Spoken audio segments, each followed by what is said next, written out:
So this is Bummy Solomon. You're welcome to the Clapper Mixing Masterclass. Today we're going to be diving into the art of audio mixing and enhancing your mixing skills and exploring the innovative clapper method. Today we'll be covering the clapper system, and inside the clapper system, all these questions will be answered, which is how to get your loud mixes, how to get clarity in your mix, how to make your mixes to translate on all playback speakers, how to use harmonic distortion to enhance your mix, and how to create a fourth dimension, 3D and four dimension in your depth of field in your mixes. If you don't know me, I'm Bommy Solomon, and my mission is to help music producers worldwide create professional record with ease. And I have been in the music industry for 25 years. I have 2 Grammy nominations. I won a Bagma Award in 2016. And I've been blessed to work with major label artists like Beyonce, Rihanna, Ray J, T-Pain, Sosa Sam. I also had some placement on TV shows, BET, MTV, Oxygen, Star Beats, CBS. And I've sold a bunch of copies on mixing and preset on my website. Also recorded over 3,000 artists worldwide. And these are some affiliations that people I've worked with. That is the proof of my Grammy nomination. And these are some of the Hollywood people I've worked with. This is Layla, Tupac manager, who is now managing Earl Sweatshirt and a bunch of other artists. This is Jason Joshua, Dave Pensado. If you're in the mixing game, you should know all these guys. And this is Ali Saeed, which is a Tribe Called Quest. And this is one of a project I work with that was on Billboard. So the foundation of audio mixing is expected that you understand the basics of audio mixing before we dive into the clapper system, because the clapper system is built on top of the basics of audio system. It's not really for beginner, but if you're a beginner, this is a way to fast track your way to the expert level with the understanding of clapper system. So I'm assuming you guys already know the basics of audio mixing, which is EQing, compression, gain staging, balancing, reverb, delay, and all that good stuff. So why the clapper system? After studying numerous mixing gurus and practicing for years to develop my own style and trying to perfect my taste, I reached a point where I started to document everything I learned and all my practices, because I practice mixing every day for about 2 to 3 years nonstop. And in this period of time, I started collecting and jotting down everything that I love about my mixes. And after documenting all this, I put together some stuff to create the clapper method. And I added all the highlights and all the attributes that I love about all the methods of different gurus that I've learned from. And I put them together to kind of give me a map, what a philosophy and a mindset, a framework, so to speak, to always use as a guideline to get me to the finish line. So the C of the clapper stands for the clarity. With the C, we want to get maximum clarity, because during my studies, I realized the 2 goals that I, as a producer and a mix engineer, try to get to is maximum clarity. And how do we get to maximum clarity? We get to maximum clarity by EQing and by focusing on 3 to 4 elements in the mix and making all these main 4 elements fit together like a puzzle. Because if we don't build on this foundation, we can't get to the L, which is the maximum loudness. So maximum loudness is dependent on your C, which is the maximum clarity. And what do I mean by that? Because normally when you put a L2 or limiter on your mix bus and you crank everything to the top and you hit that zero ceiling and your dynamics started crushing down, what I notice is the quicker you get to that crush on the zero is because of lack of clarity in your mixes. Let me explain that a different way. So for example, if we have a kick, a snare, a hi-hat, a bass, and a lead vocal, those are the Those are the four things that I focus on in every mix to get this to the four C and L, which is the maximum clarity and the maximum loudness. If you don't really carve space for each of these elements in a mix and you hit your limiter bus, you're gonna crap out faster compared to when you have all these four elements perfectly EQ'd and they all fit together like a glove. It will take a longer time before you hit that zero level, and you would have gotten so much loudness out of your mix before you get to that zero level. I hope that makes sense. And if it doesn't, maybe you guys can ask me a question. And before I move on to the other part, do you have any questions so far on the C and L? Because this two uh part of the framework is they're very important. Any question? I do got a question. Are you hear me? Mm-hmm. Hello, Brian. Hey, what's up? So, what's the question? Um, you said those are the, let's say, the drums and the vocal. Call those out, and they're the ones that you focus on pertaining to the maximum loudness. I think your volume is kind of low. Can you maybe turn your mic up a little bit? All right. Hear me a little bit better or no? Yeah. Better? Yeah, better. Go ahead. Yeah, so I'm saying you're saying these are the elements that we should use to get that maximum loudness. Yes. So let me break it down again. On the C, we have to get the main element of the mixes, which is the lead vocal in every song. Lead vocal is the number one priority. Then after that, the kick is the number two priority. In some genre, kick is the number one priority, then the vocal. Sometimes in different genre it varies, but I'm assuming in every song, the lead vocal is the main priority. The kick is the next priority. The bass line is the third. The snare drum and the iron, and maybe another element, another melodic, rhythmic melodic element in the song. Those are those are all, they all come in those hierarchy. So what I'm saying is, once you have your main element, those are your anchor. We call those like the anchor of the mix. And you want to get those anchor of the mix to maximum loudness. And this is another thing. So we want to get them to maximum loudness. How do we do that? We make sure those three or four main elements they fit together with our maximum clarity using EQ. And we use EQ, we use sidechain, we use EQ sidechain and any dynamic EQ and compressors to make sure all these four or three to four elements fit together like a glove. And once you do that, then we go to the L. We want to make sure each of these elements hit the zero level. This system is the opposite of what they teach you most of the time on YouTube. They tell you when you're mixing, mix low first. Then when you're done, then you master. This is not what the clapper system is about. The clapper system is the main element of the mix, the anchor element of the mix. We hit them at the 0 dB peak from the beginning, which means your kick is in zero peak level from the beginning. Your bass is hitting zero peak level from the beginning. Your vocal is hitting zero peak level from the beginning. And your snare is in zero peak level from the beginning. So I'm going to show you in my Ableton Live after we talk about the theory so you can see practical what I'm doing. So that is the foundation. So we make sure all this, they hit zero from the beginning.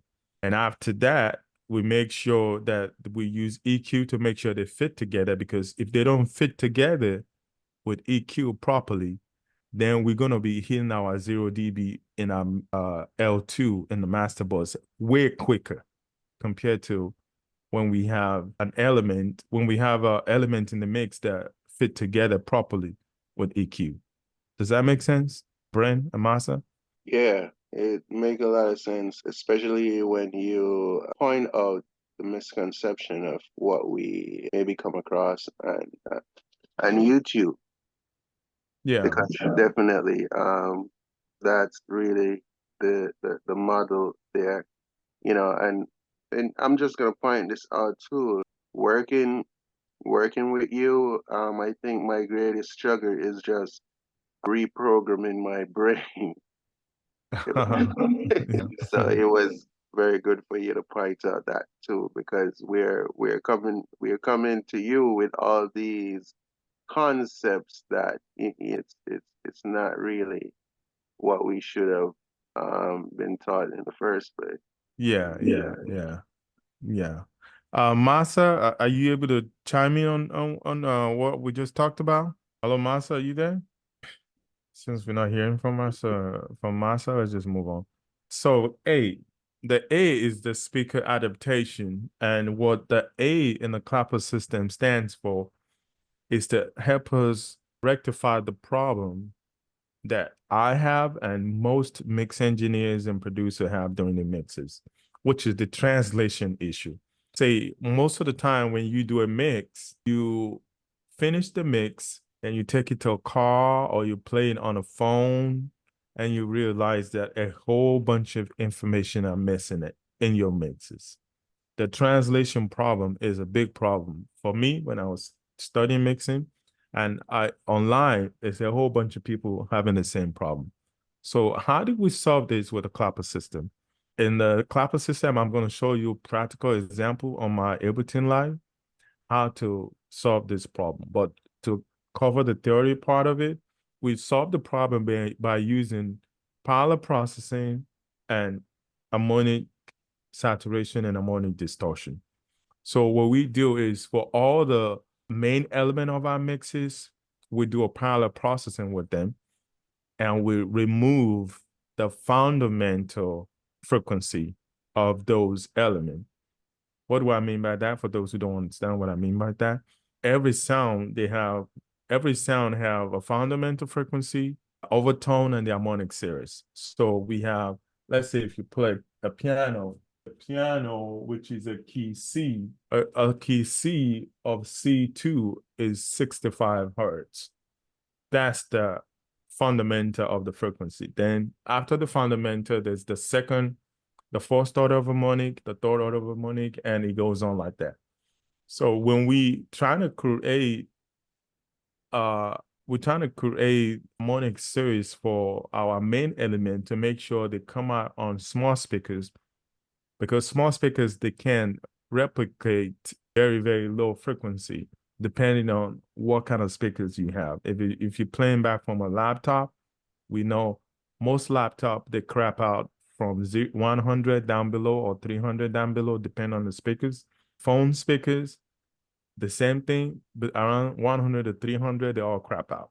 So what we want to do is we want to create a parallel processing with distortion, saturation, and we want to remove the lower fundamental of those main element. For example, bass line. This is the first thing that disappears because when you mix bass, when you're mixing your bass, the fundamental they're around 60 to 100 and sometimes 40 all the way to 100 depending what kind of bass you're using.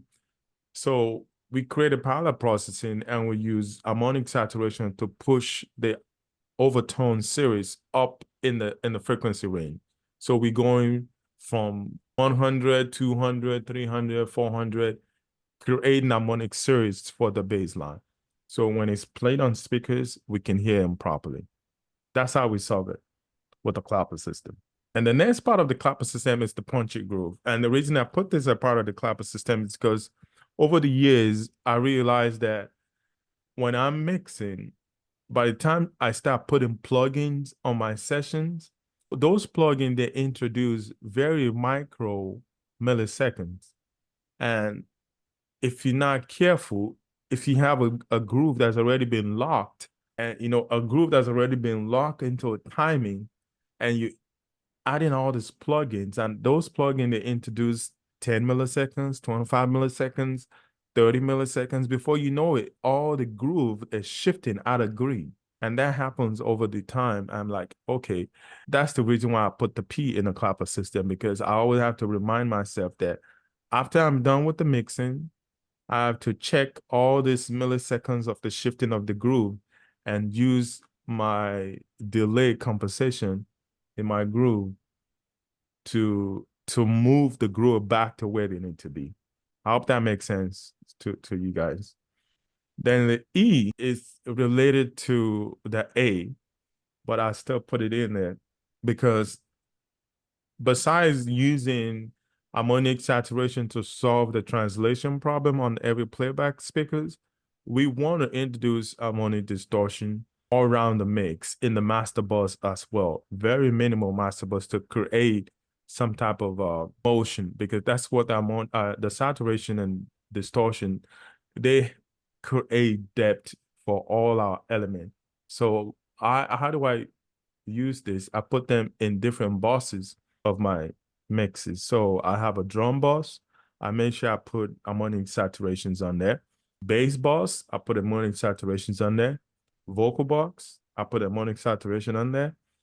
And now music bus, I put harmonic saturation on there. Just very minimal to have much layers and depth into the mix. And also I put them in the mix bus as well. So very important.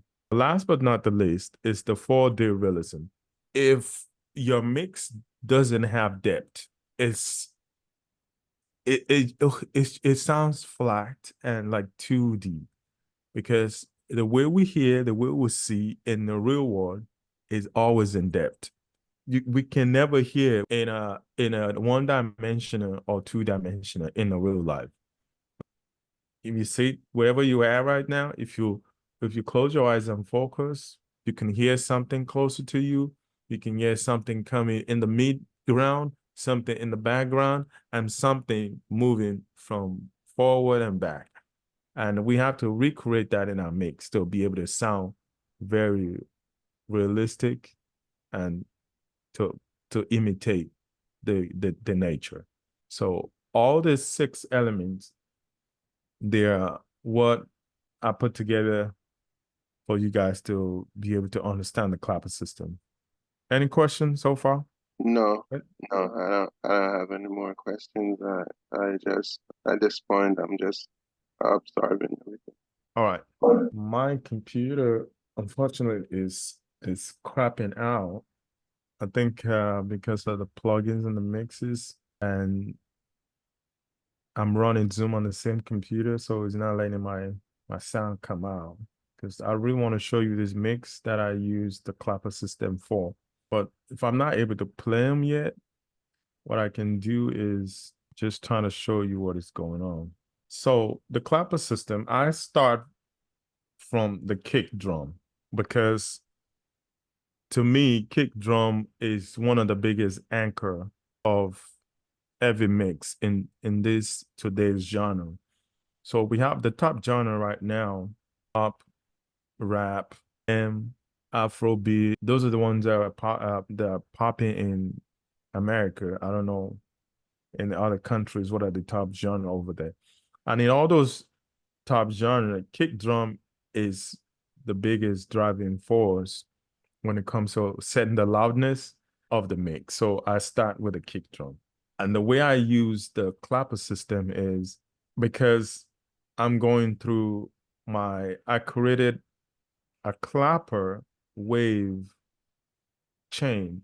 And this will be available for anyone who wants to buy this. I created a clapper wave chain for each section of the mixes. So this is the one for the clapper drum master, and there's a clapper for the lead vocal section. So this is the clapper lead vocal master. So these are the stuff that I put on the master, and they pretty much do the mixes for me. And all I have to do is just go in there and tweak whatever I need to tweak to kind of get whatever sound I need to get.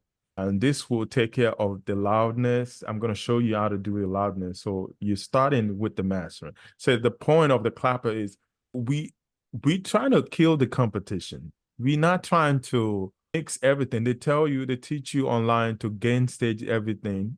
So minus 20, minus 18 dB. But I'm doing that, but at the same time, I'm not doing that. I will show you in a minute. So we want to master everything, especially our four biggest element that's anchoring the mix. We want to master them. We're not mixing alone. We're mixing and mastering at the same time. So by the time we're done, we're hitting the minus six, minus seven loves. Minus six and minus seven loves is very, very loud. And we're doing it in such a way that we're in minus six, minus seven loves with depth and dynamics. Because most of the time you can get to minus six, minus seven loves minus eight, minus six, minus seven. You can get that loud. But most of the time, if you don't have the foundation of the clapper system, you're killing all your dynamics and you're killing the life of your mixes before you even get close to that loudness. But with the way we set it up with the clapper system, you can be dynamic, your transients are intact, and you can hear the depth in the mix without you crapping out at all. So, so this is the cake. So what I do with the cake, first of all, I make sure going into my master bus, the cake is around minus 18. That's the gain staging part of it. But once I hit the master bus, not the master bus, sorry, the master, I guess it's still a master bus. I'm talking about the clapper masters on here. So when the kick hit the clapper master, and the reason I make sure I gain stage it to minus 18 dB, you need to understand why. Is because I'm going into analog emulation plugins, which is this right here, the Fairchild emulation, and I'm going into NLS buses, which is earlier emulations of different consoles, because I'm going through this, and these plugins are designed to perform optimally around minus 18 and minus 20. So that's why I make sure I gain stage my key, my main element to make sure before they get into my master, they're around minus 18. So after they get into my masters, coming out of my master, I make sure they're hitting my goal loves target. And the my targeted level of loves is minus 10 loves. So my kick should be in minus 10 by the time it comes out of my master and it hit my mix bus up here, which I also have some stuff on here. I have a clipper. Actually, the clapper system, you have to click 200 times before you get to your master bus because we don't want any clip picking up our air drums. So I'm clipping 2 times before I hit my L bus. This is a clip right there. This is my L2. And you see, most of the time, the way they teach you to get loudness is to push this up all the way and crush your limiter. You see, I'm not doing any push on my L2. It's just sitting at zero. Everything that's getting me the loudness is coming from the mix. I'm not using L2 as a crutch to get my loudness. So the loudness is baked and cooked into the way I set up the mixing. Does that make sense? Also, I add another clipper before before my L2. There's one clipper going into the L2, then another clipper before the L2. Then the God particles, I'm not using it, and I mix with the God particles. I like it, but I'm not using it here because I have it down to zero. But what I use it for is to check my eye frequency because I like the way the algorithm in there tells you when your high frequency is jumping too much. So I know if I'm hitting this too high all the way here, I'm too bright. So I need to reduce maybe my de-esser on my lead vocals or my hi-hat or my snares. Those are going too crazy. So I need to bring them down. That's what this is for. And I'm adding Ozone Exciter, and all this comes from Jason Joshua template. I'm adding Ozone to add more saturation in my master bus. Then another tip, saturation, the master bus. Those are what those are for. So what I'm adding to the clapper system, the drum clapper system, I'm starting with the L2. I mean, sorry, with the puke chai and a series of NLS, then our bass, our compressor. Then I added a sapphire, then a gate, and and a CLA SSL. So so that's what I have on the on the kick. So the same goes, but you see on the kick itself, on the kick channel, only have a saturator, which is really just at zero, there's zero drive. Then I have a bump on the 60 for the kick. And this is my snare drum, which is a clap. This is a volume to kind of gain stage it. And I'm adding 900 because it was too bright. So I have to bring down all this because everything going through my master, it makes it changes the texture of the clap and the snare. So I have to use an EQ to reshape it to what I want it to sound like. Let me move this so you can see. So this is the stuff that I have, and there's some resonance in the clap. So I took them out with this. And this, I'm using this for halo reflection to add to the snare drum. And then this is a beat crusher. I'm beat crushing the snare, the clap to around 13.5K. So any frequency after that, they get shut off. And also using 12 beat to add more crunch to it. So those are the two main drum section, and everything is going through the drum master. So I also added a little bit of scepter. Scepter is like another parallel EQing to add a little bit more distortion.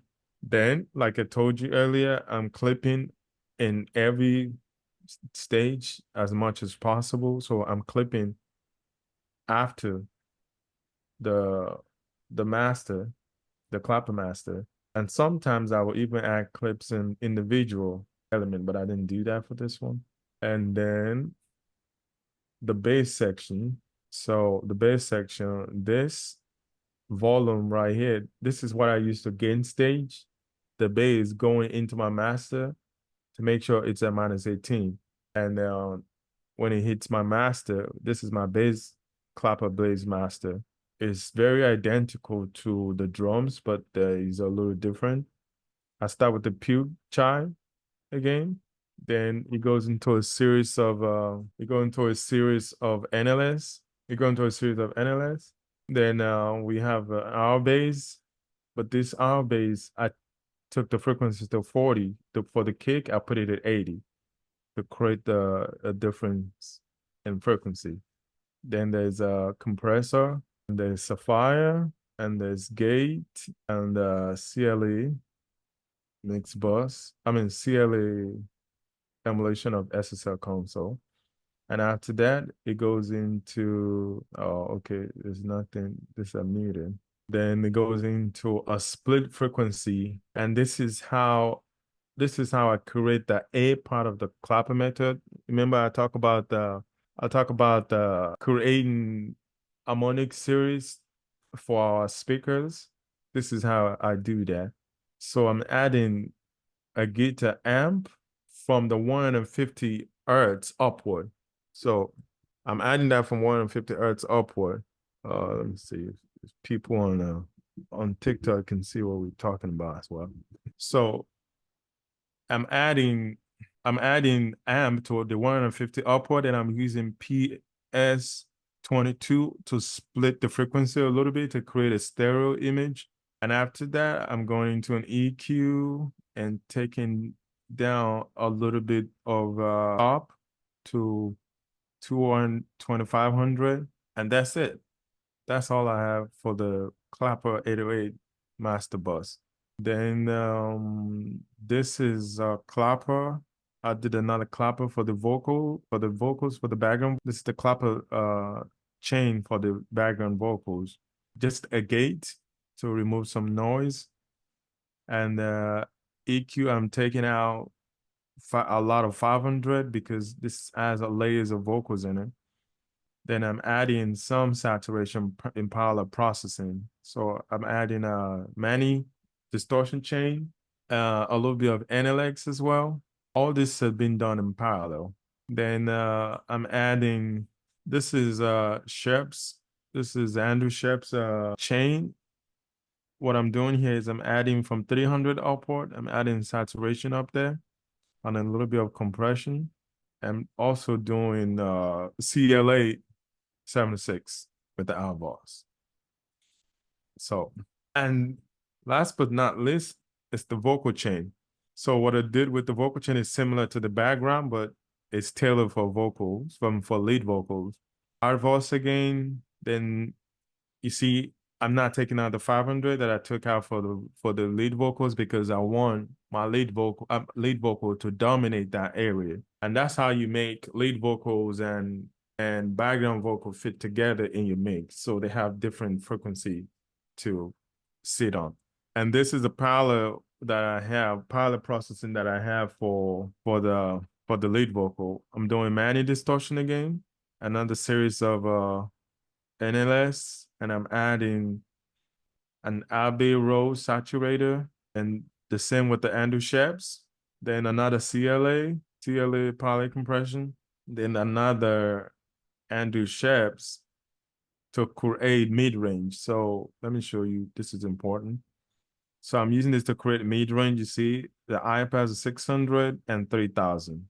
And this is creating a mid range for the lead vocal to make it stand out in the mix.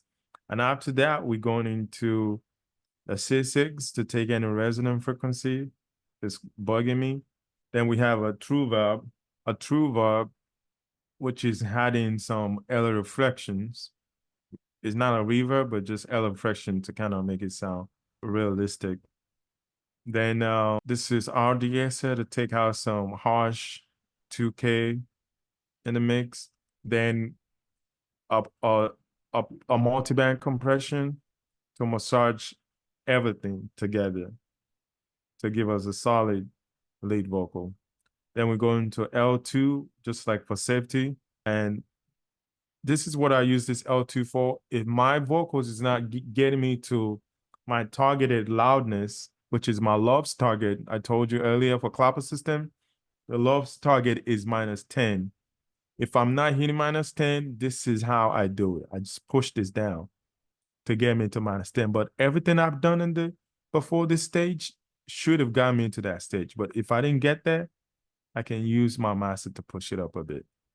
So, but for this case, we didn't need it, so I left it at -1. Then it's another track here. This is really not a clapper system thing, but just a mix preference. I added a vocal blender to kind of create some interesting vocal thing for me. Just minimal because I'm not really doing, I don't think I did anything. Yeah, only 3 cents and -2 cents. That's all I did. And the siblings is to just take care of any siblings that's poking through. And this right here is to set the levels. So there's another thing that you have to understand. Even though my goal is to get all my main elements to -10 lobs, because once I hit the -10 lob, then I now balance the mix because everything is already mastered to 0 the way I want it and -10 lobs targeted loudness. After I get there, then I can balance the mix and say, okay, kick is dominating, bass, then lead vocal come down a bit to kind of fit the way I want it to fit. And this is what I do this for. So then there is overall vocal bars, which I'm just taking out some 100 Hz to let the bass and the kick dominate that area more. Then I'm adding another saturation right here. Then another limiter just to catch any picks to protect my L2. And just volume change right there. The music bus, I need to record it. So when I started, when I had my studio in Burbank, Hollywood back then. I was one of those producer mix engineer that used to complain that, man, if I had this $1 million equipment studio, man, my sound would be just like the ones on the radio. And one day, all the equipment that I talked about showed up in my studio. Wow. I'm telling you, all the equipment that I said if I had, there would be, I would have a better vocals, a better this, a better that, like all this $20,000 converter, $10,000 compressor, $10,000 microphone, preamp, everything showed up in my studio one day. And how did that happen? A studio down the street from us, they had like a fire issue, a fire outbreak. So they needed a place to dump all their equipment. So they brought all the high-end equipment to our studio. And I was like, wow, this is a miracle. My mix is about to be golden, right? So I went in there to the studio and I recorded this 14-year-old rapper that booked the session. I recorded and I finished the recording. I'm like, yes, I'm about to mix this and make it sound like professional. I struggled with that mix for like 4 days. I didn't get it to sound pro. When I realized, man, it's not the gear. I need to learn how to mix. Period. So ever since then, I I stripped everything down to the minimum. And I trained myself to learn the skill, not just rely on the gear. But now when I use the gears, they will just improve what I already have, not Right. as a crutch. I saw that about you. The reason why I even brought this up is because when I was in Jamaica, right, I got a friend there that he wanted to be the producer, right? And I wanted to be the artist. So what happened is he came up here, and I was like, what are you doing? You want us to work together? Because he's working with some artists in Jamaica at this moment. And I said, I would like to learn the mix. He was like, yo, you want to learn the mix? You got to get this computer. You got to get this. You got to get that. You got to get this. I'm like, I'm not saying those are not important, but this Solomon is teaching me to craft. He's not telling me to get this, get that. And and I'm improving my son, and I know based on your standpoint, EQ to a great length, compression, and I think if you don't know EQ, you don't know compression, you don't know how to use saturation, you don't know about the frequencies. I think to me, from my standpoint, based on what I have learned, I think those are the basic um, classes you should even focus on before you even start. Because a lot of us come into classes, we don't know how to use a compass the way how you do. We don't know how to use an EQ the way how you do. We don't know how to use a saturation the way how you do. So you could give us the concept. You get what I'm saying?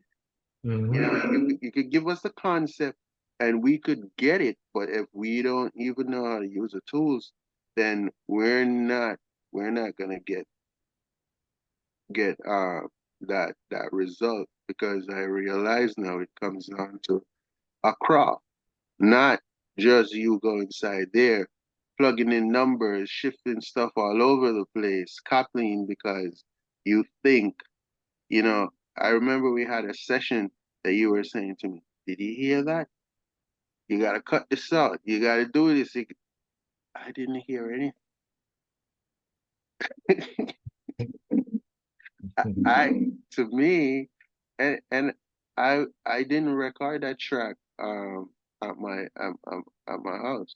You know, I went to a studio and record that track, and it has a a lot more stuff to cut out of it, more than the ones that I record at my house. I remember I did a recording. You asked me, where did I do it? What did I use? And I showed you, and you said it's pretty good.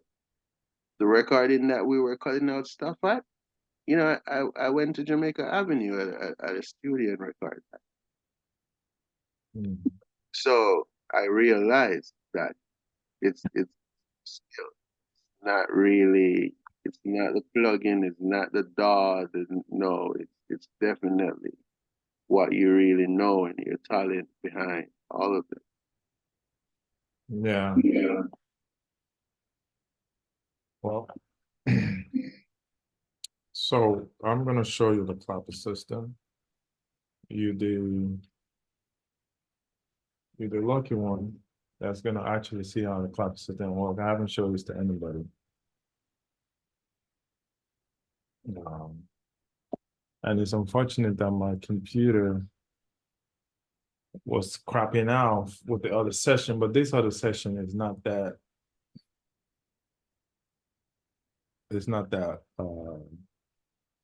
full with plugins. So let me share my screen so you can see.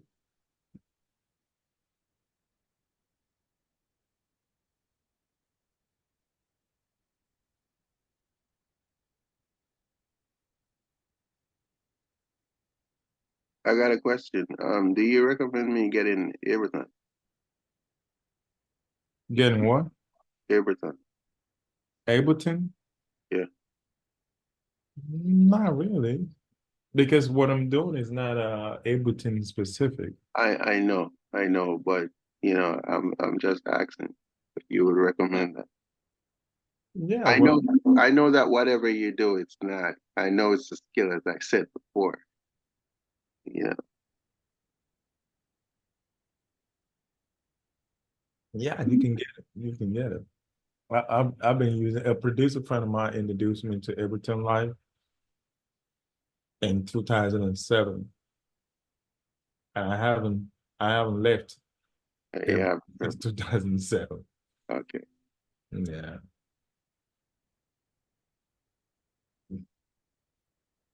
Okay, so the kick drum. Let's let's see what the clap is. So this is how I would do it.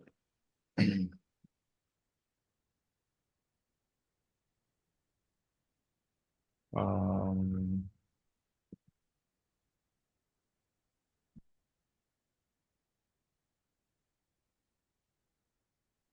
so drum boss and the clapper master boss would be on the boss. So what I have to do is just bring this waves to the rack and put it in the master boss. Then call up the clapper drum master.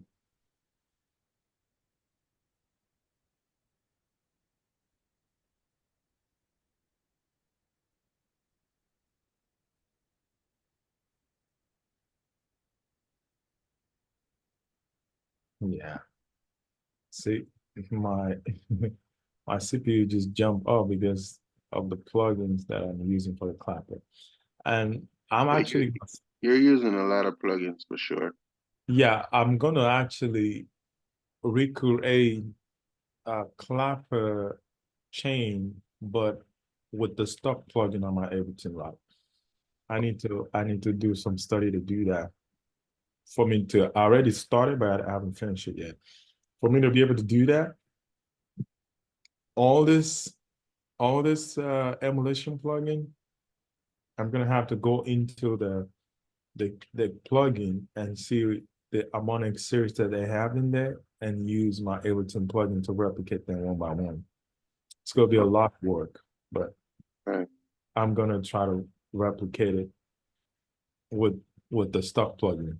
So I won't be having this. issue. You see how Yeah, all my yeah. stuff is just Like jumping crazy. like even when we're using Fruity and stuff get kind of stuck, what we gotta do is like bounce the track out and bring it back in just the way it is to really have the system working because it's it's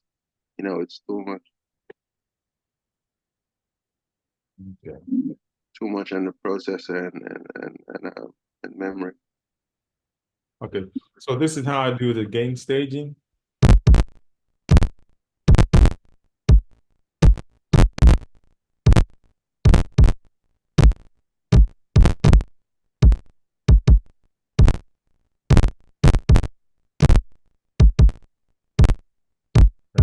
0.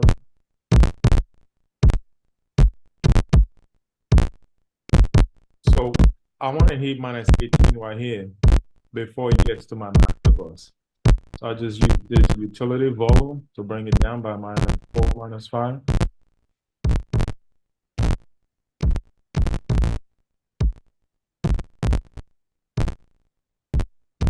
Oh man, what else is in here? There's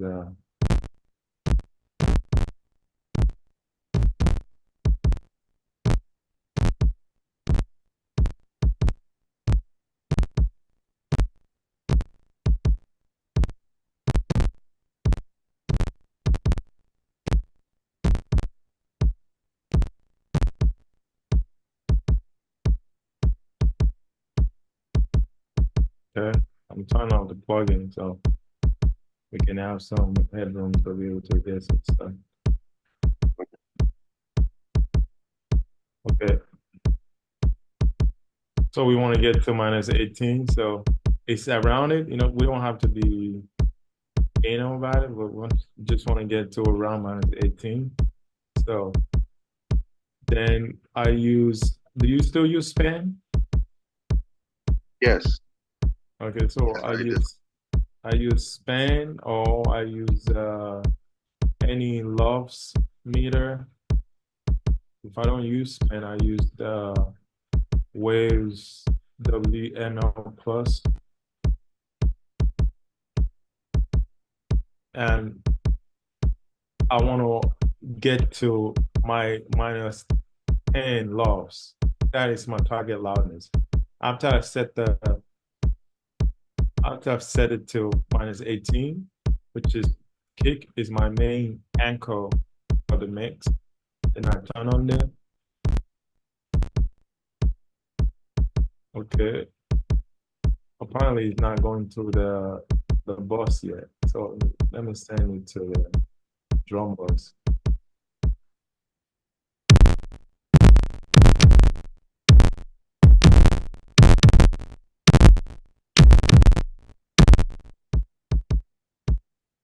You see how you got first of all, look at what this is where the loudness is. Minus 23 loves, minus 22 long term, short term. But is the peak is minus 18. So it's going through my drum bus. If I turn this on, let's see what happened to this.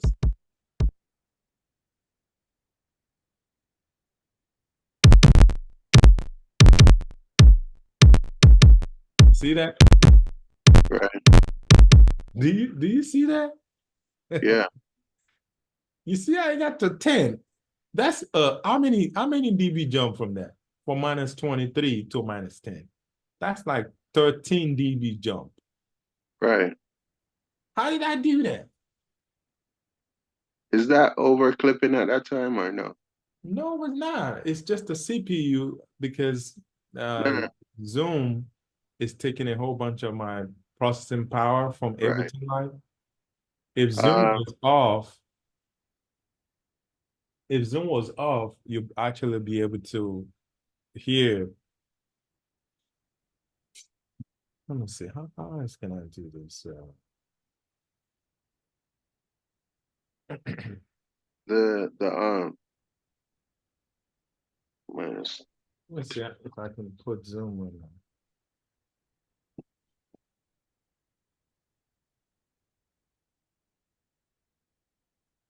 Is there another way to do this recording and the video without Zoom?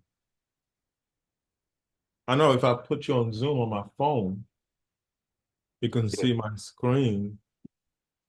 you would have to share the screen. Mm, I don't know what's the connection there.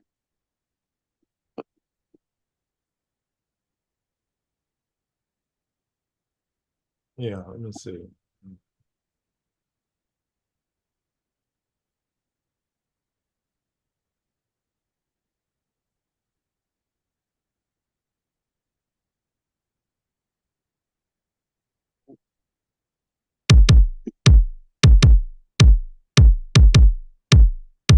Okay, you see it now?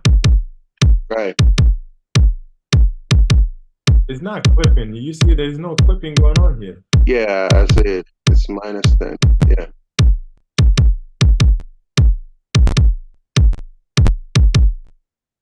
Yeah, it's just the Zoom that's making my computer crap out. Yeah, I realize. So that's the foundation right there. The same thing I just did now. You do it for a snare drum. You do it for your bass guitar. And everything is hitting at -10. Exactly. You do it for your bass guitar. You do it for lead vocals, which is those are the main anchor element of the song. So So by the time you add -10 kick plus -10 bass plus -10 lead vocals, -10 snare drum, what do you think you're gonna be on the mix bus loss? you maybe you're way up there if you look at it from that standpoint. You be hitting around -7 or -6. -7 or -6 loss, that is crazy loud. Yes, that is. And you're not destroying your attack. Can you hear the attack of this kick, the punchiness of this kick? Maybe if you can hear it, I can show you, you can see the waves, what it looks like. This is my oscilloscope to show you. You see the pick.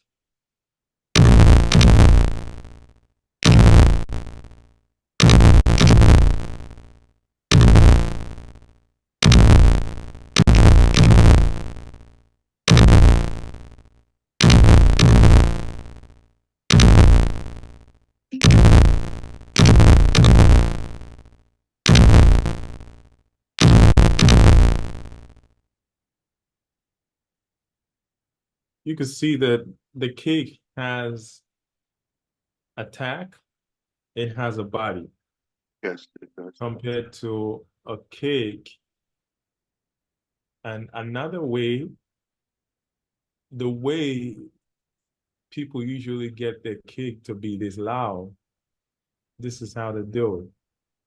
Let me show you. They put a limiter. Let's pick a very simple limiter. They put a limiter and a compressor maybe.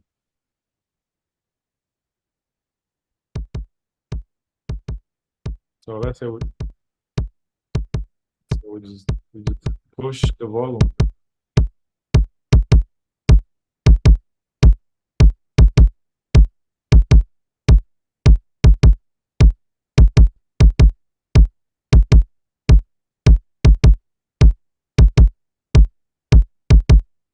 This is another way to get to 10, but with a lot of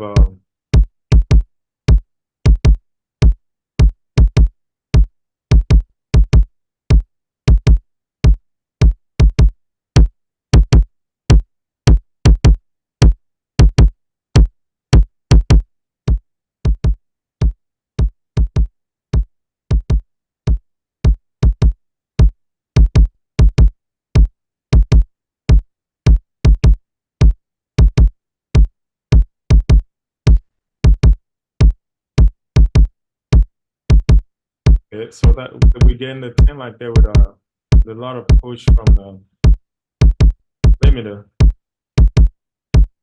Right,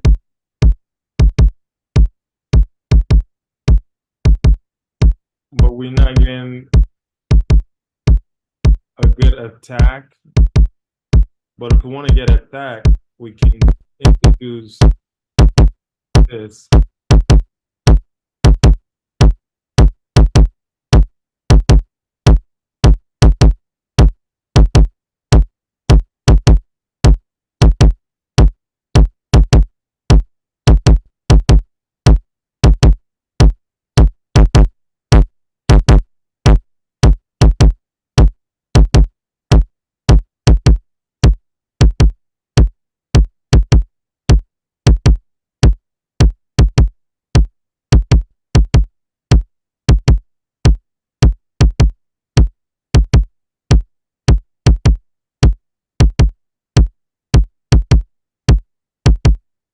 You see, this is another way to actually get to where we're trying to get to.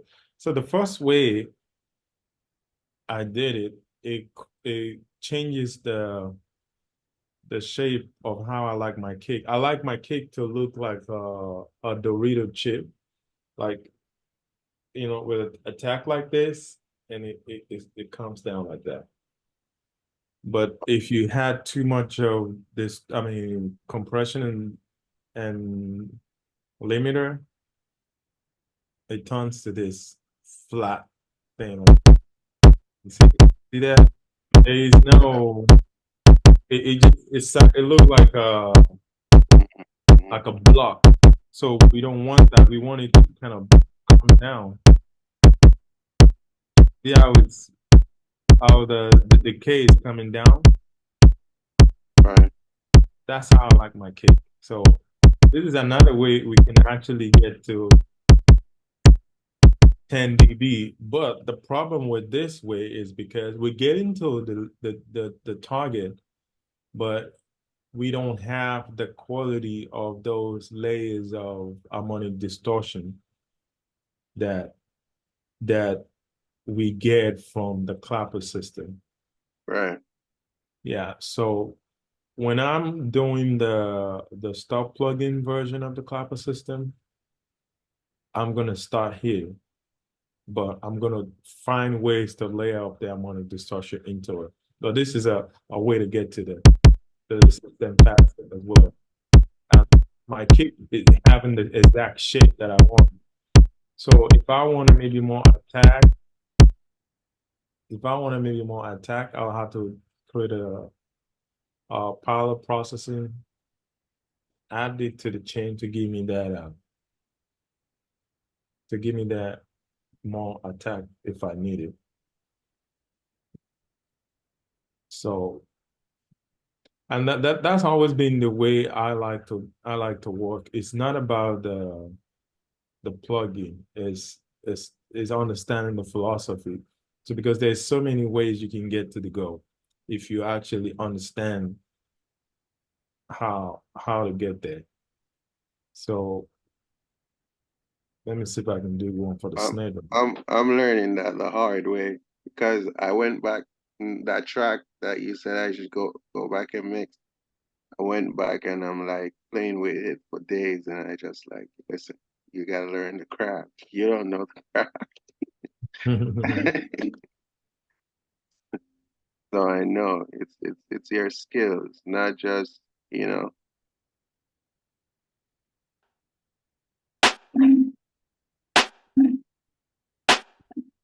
So this is the snare drum. It's hitting minus 19. So let me copy what I have on the cake and see. Let's see.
So the snare drum is getting to 9.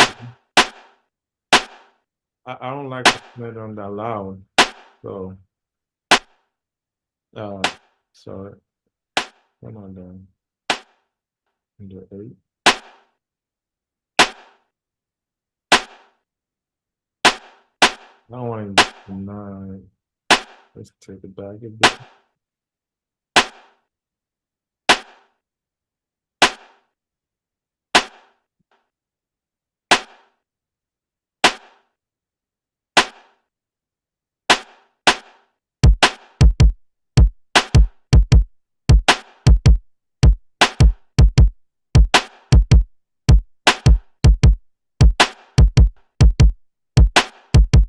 Yeah. So those two, they're doing exactly what I want them to do.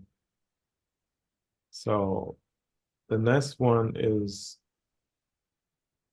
the bass. So let's get the bass to the level that we want to get to. Um,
Woman, what going?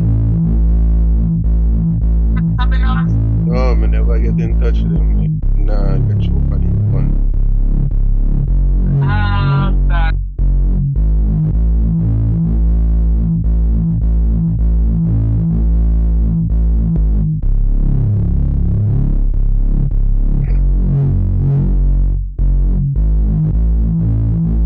all right.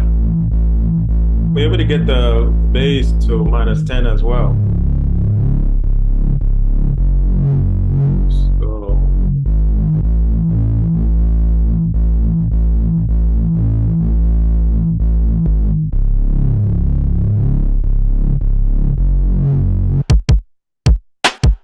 So you see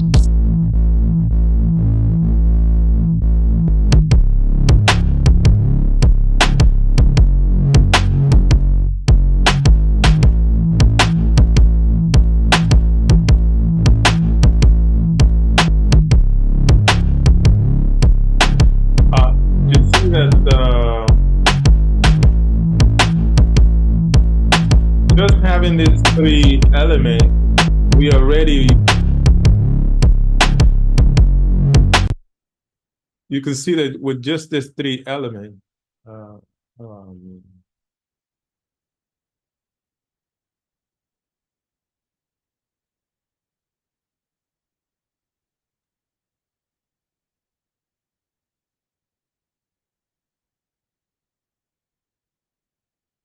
okay, I'm trying to unmute you, but it's not doing it.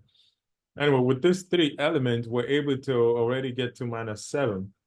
Okay. I got a question. With all the elements, like you just turned on the snare, with all the elements hitting at that region, are they fighting for the space or no? Well, Are they would hit on they would be separated on a frequency level? yeah, they will be separated in the frequency because the kick and the snare, because they're not playing at the same time, right. You don't really need to make those fit together because they're not hitting at the same time. But the bass and the kick and the bass and the snare, they're hitting at the same time. So we need to use EQ to figure out those. So they're And, very and the several. cut also, and the cut with the bass and the kick, right? The what? And the cut with the bass and the kick. Yes. You remember I showed you that? Yeah, yeah, yeah. I do that now all the time. I always cut. Yeah. Yeah. So we'll do that with the kick and the bass.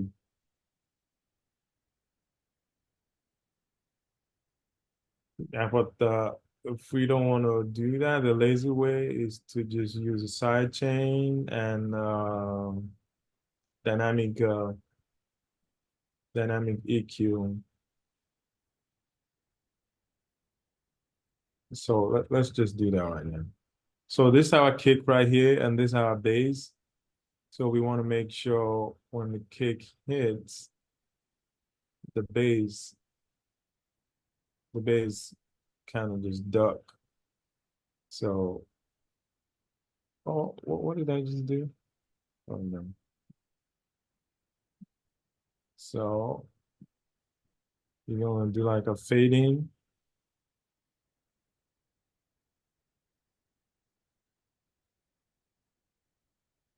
fade in.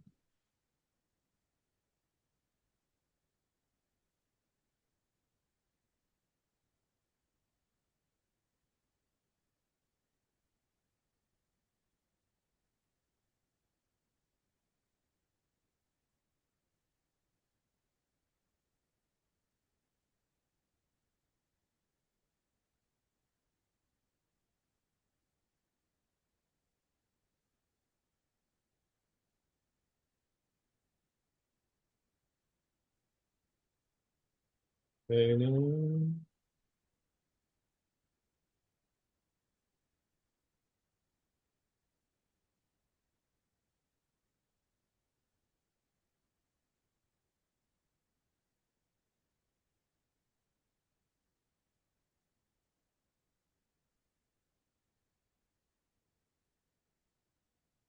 So usually the faster way that I do it is I just do it for a specific loop in the song, then just copy the rest instead of going all Right, over. right. So I think this should be good. So we're just gonna focus on this for the demonstration of this mix. Right.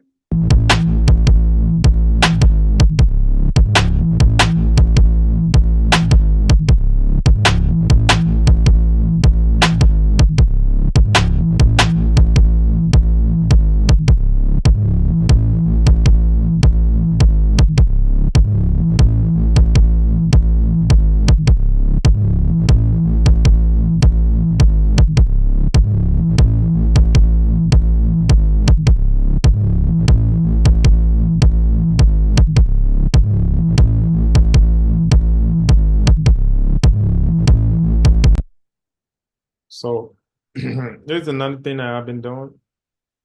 Even after doing this, I still do a side chain just to add on top of it, and I use a different kick. You see, I created a side chain kick, a duplicate of the kick, and I use that, but make sure the kick is not sending to the master bus, it's sending to a send only, which means it's not coming out to the master. Then we can use that to send to the side chain of the bass.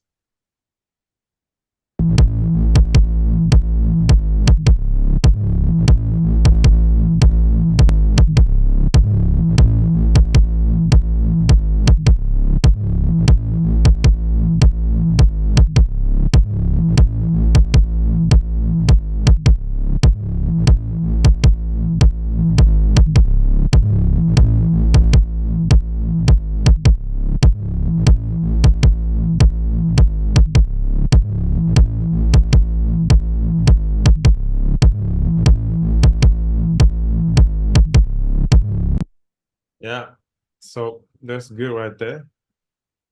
Then so let's have the snare back and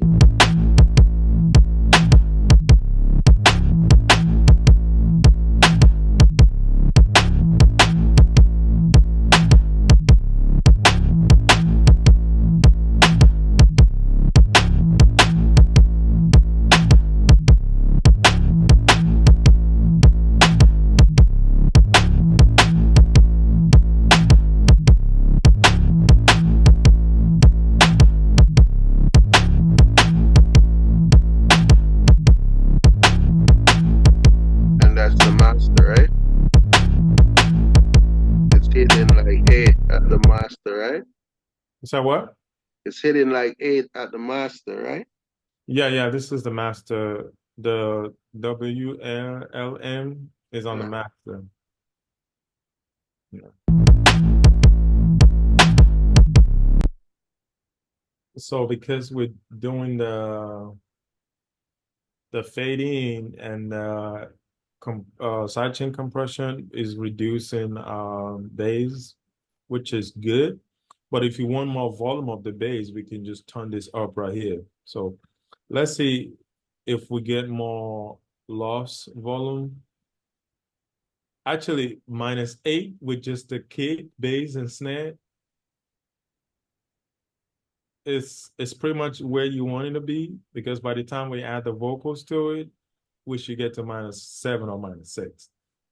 So, but just in case if I'm trying to hit -6, the kick, bass, snare, drum, this should be hitting. Let me just see. Let me just see if I can push the bass a little bit more.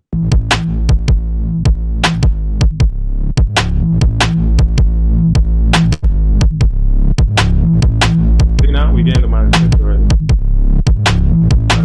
-7.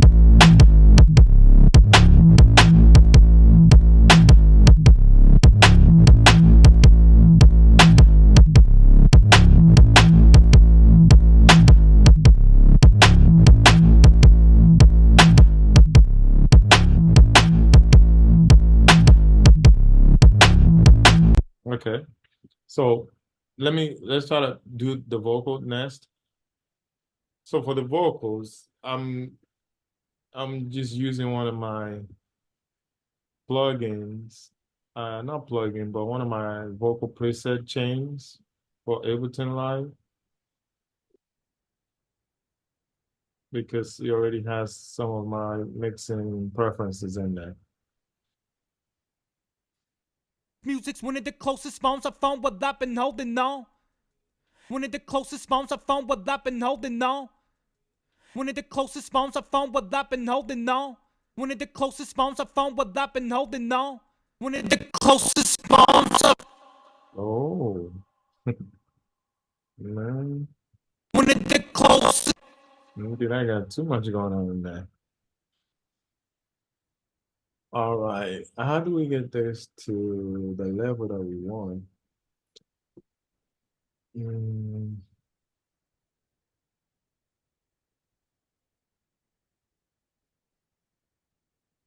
let's see, what is in the chain? Oh, One of the closest. One of the closest phones I found what I've been holding on. One of the close. One of the okay, come on.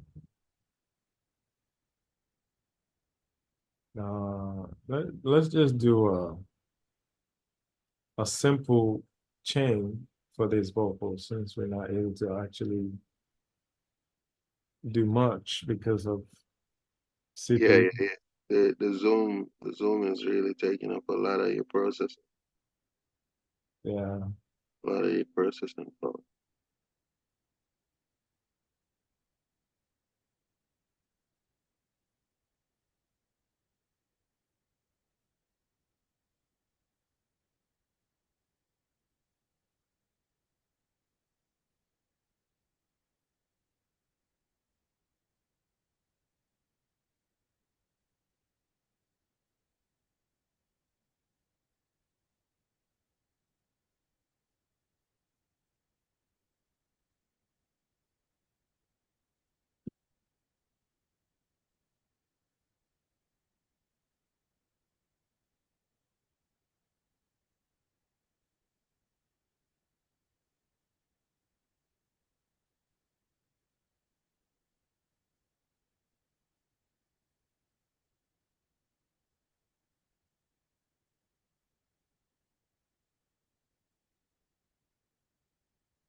One of the closest phones I found what I've been holding on. One of the closest phones I found what I've been holding on. One of the closest phones I found what I've been holding on. One of the closest phones I found what I've been holding on. One of the closest phones I found what I've been holding on.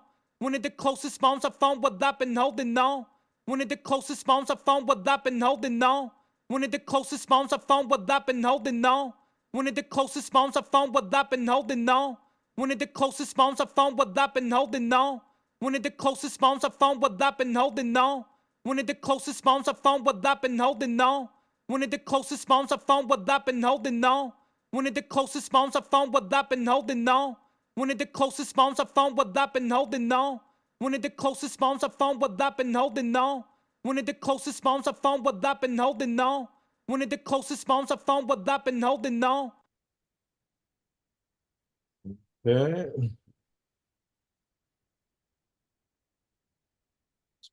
All right, so we're just gonna try to push it to -10 with the volume here. One of the closest phones I found what I've been holding on. One of the closest phones I found what I've been holding on. One of the closest phones I found what I've been holding on. One of the closest phones I found what I've been holding on. One of the closest phones I found what I've been holding on. One of the closest phones I found what I've been holding on. One of the closest phones I found what I've been holding on. One of the closest phones I found what I've been holding on. One of the closest phones I found what I've been holding on. One of the closest phones I found what I've been holding on. One of the closest phones I found what I've been holding on. One of the closest phones I found what I've been holding on. One of the closest phones I found what I've been holding on.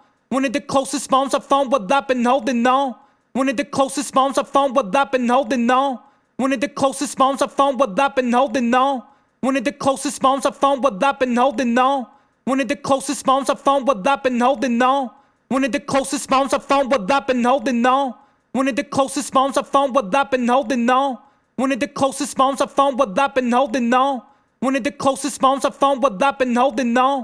One of the closest phones I found what I've been holding on. One of the closest phones I found what I've been holding on. One of the closest phones I found what I've been holding on. One of the closest phones I found what I've been holding on. One of the closest phones I found what I've been holding on. One of the closest phones I found what I've been holding on. One of the closest phones I found what I've been holding on. One of the closest phones I found what I've been holding on. One of the closest phones I found what I've been holding on. One of the closest phones I found what I've been holding on. One of the closest phones I found what I've been holding on. One of the closest phones I found what I've been holding on. One of the closest phones I found what I've been holding on. One of the closest phones I found what I've been holding on. One of the closest phones I found what I've been holding on. One of the closest phones I found what I've been holding on.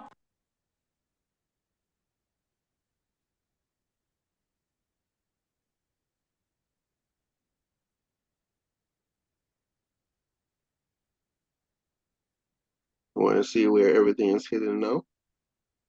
Huh? Want to see where everything is hitting now, or you're gonna drop some reverb on it or delay? No, we don't need reverb yet to get to -10. What I'm doing now should get us there. Well,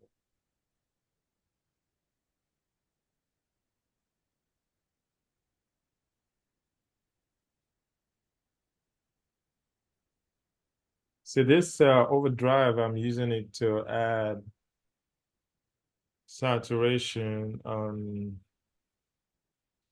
different frequency. One of the closest phones I found what I've been holding on. One of the closest phones I found what I've been holding on. One of the closest phones I found what I've been holding on. Perfect. You see? There's all the ways to get there.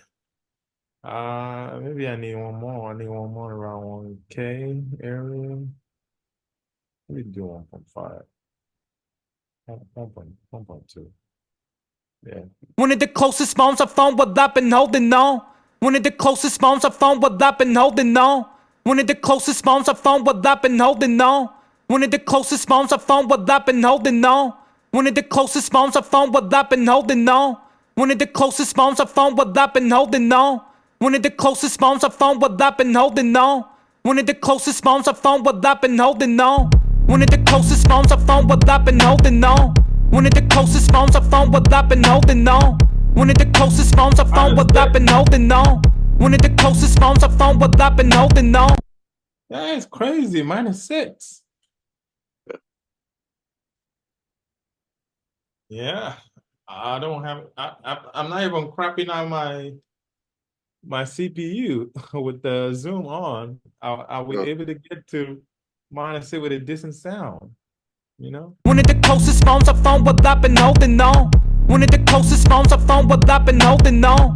One of the closest phones I phone what I've been holding on. One of the closest phones I phone what I've been holding on. One of the closest phones I phone what I've been holding on. One of the closest phones I phone what I've been holding on. One of the closest phones I phone what I've been holding on. One of the closest phones I phone what I've been holding on. One of the closest phones I phone what I've been holding on. One of the closest phones I phone what I've been holding on. One of the closest phones I phone what I've been holding on. One of the closest phones I phone what I've been holding on. One of the closest phones I phone what I've been holding on. One of the closest phones I phone what I've been holding on. Wow, this is my first time actually trying stock plugins you got the to skill. create You to got the create skill. to create a Yeah, clapping system. Like it yeah, worked. you got the skill. You got the skill. That's it. Uh, Yeah, and I it guess worked. this could be one of those chains that you wanted to create it. You said what? I said this could be one of those chain that you wanted to create it. Yes, exactly. Or use it as an example because you're getting the same result. Exactly. I'm definitely gonna save this. So this should take care of the C and the L. So the A side of Clapper is the speaker adaptation, and the way we check for that, this is how I check for speaker adaptation to make sure my mixes is doing good in all speakers. So you can take this to 3500. So I put a filter on the master bus, take out everything below 500. Oh, somebody's trying to come in. Hello? Darren? Darren Michael. You like 2 hours late, but lucky for you, the training is going on. We finished the first training, then we start another one. Say something, Darren, if you can hear me. It's mute. You're muted. Yeah. Yeah, sorry, I'm just trying to thinking get up on the phone now. I've literally just finished a recording session and it wasn't supposed to overrun, but they wanted to do about 10 more songs. So I thought I'd just see if there was a recording, if there was anything here. I thought I'll try and get back. Oh, cool. So let me do a refresh of what we just did. And the clapper method, we talked about the clapper method, and I'm gonna go to the slideshow real quick. Can you see my screen, Michael? Yeah. So this is gonna be like a really fast presentation of what you made. So the clapper mixing masterclass. Then the topics that we're gonna cover: the clapper system, how to get loud mixes, how to get clarity in your mixes, how to make your mixes translate, how to use them on distortion to enhance your mixes, how to create 4 dimension of depth in your mix. Then this is my what you call it, affiliation, discography, people I've worked with, 2 Grammys, all that good stuff. You can see them on screen. Then this is some of the people I've worked with. Then the foundation of Clapper system is the basic of audio mixing: EQ and compression, gain staging, balancing, reverbs, and delay. Then I talked about how I created a Clapper system. The short version of that is I studied from a lot of gurus, and after practicing over and over, I came up with my own system to kind of get me to the finish line faster. And that's how the Clapper system was born. So the C for the Clapper stands for clarity, maximum clarity. And the way we get to that is using our EQing to make sure the main element of the mix is, which is the lead vocals, the kick drum, the bass, the snare drum. Those four elements, we make sure they fit together with maximum clarity to help us to get to the L, which is the maximum loudness. So we're going against what the normal training in the industry is, which is you mix first, then you master later. We don't do that. We mix and master at the same time. So we make sure all these four elements, they're hitting the maximum target loudness we want. That's how we get the maximum loudness. Because the goal is to be very loud and also retain depth, transient, peaks, dynamics of the mix and everything. Then A stands for the speaker adaptation to make sure your mix is transient on every playback system, phone, laptop, clubs, everything. The P is to make sure you have your groove intact after putting all your plugins in your mix, because some of those plugins, they introduce milliseconds delays. And you want to make sure if your DAW is not compensating for those delays, you have to make sure your groove of the song is still intact. Then the E stands for the emotional distortion, adding emotion every stages of the mix to create depth, vibe, create emotion, distortion for the mix. Then the R is the 4D realism to create depth in our mix using transient manipulation, ADSR manipulation, and reverb, early reflection, and stuff like that. So, and I don't think we got to this slide the first. This is for you to reach out to me, and if you want the Clapper mixing recording and the Clapper mixing pack, to reach out to me to order and figure out how I can get it to you. So that is done. Then we did a practical to show you how to get to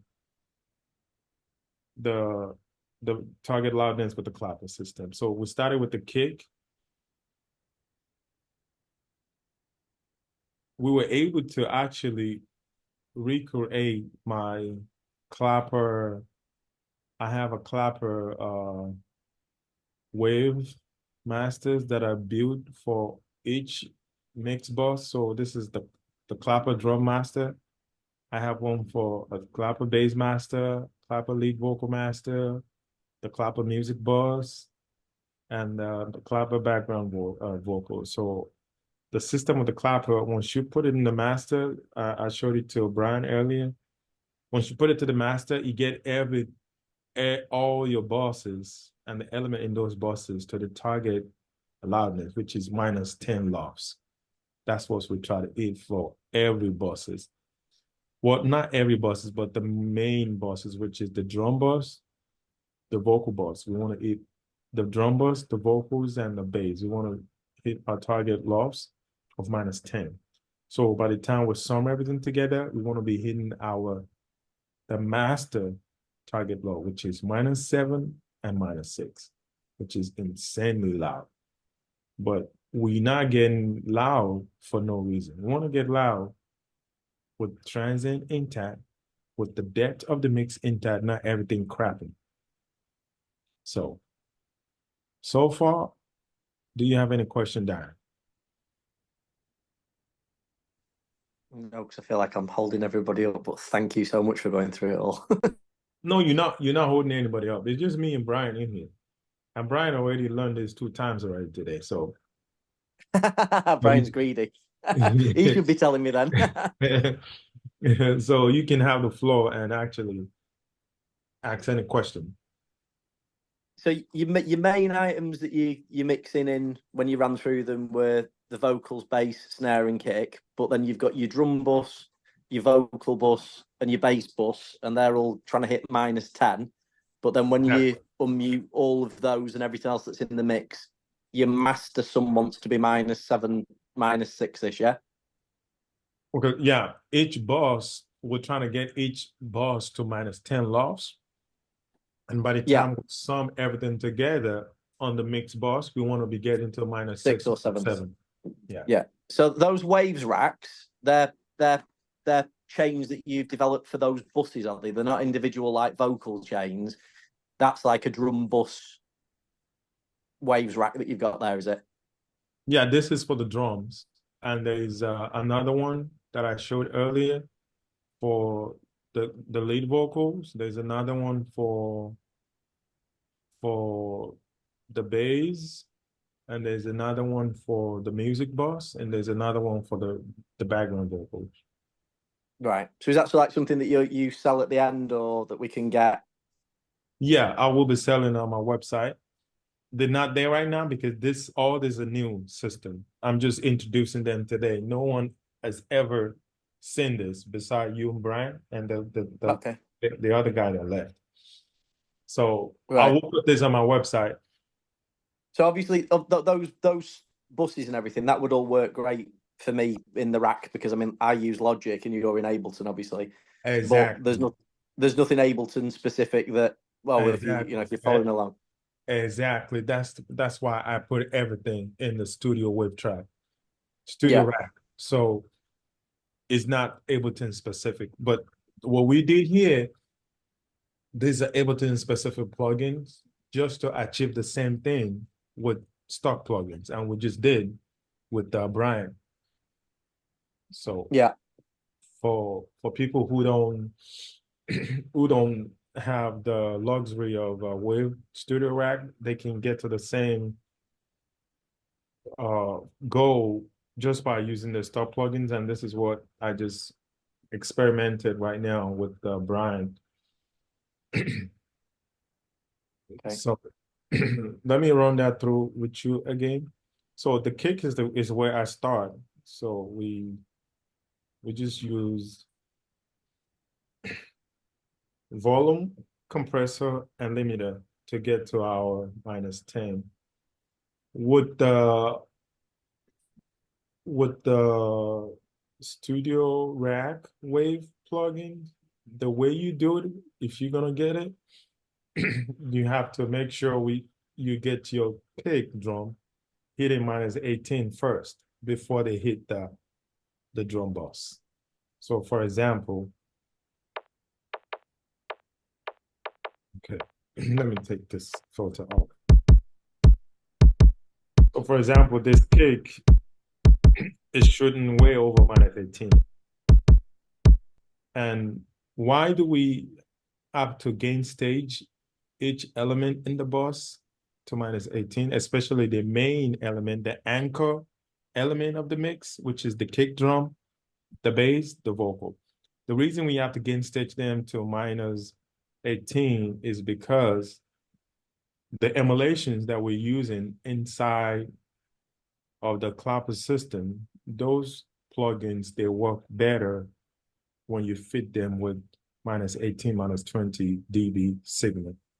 All the NLS plugins that I have on here, and Puig Chart, and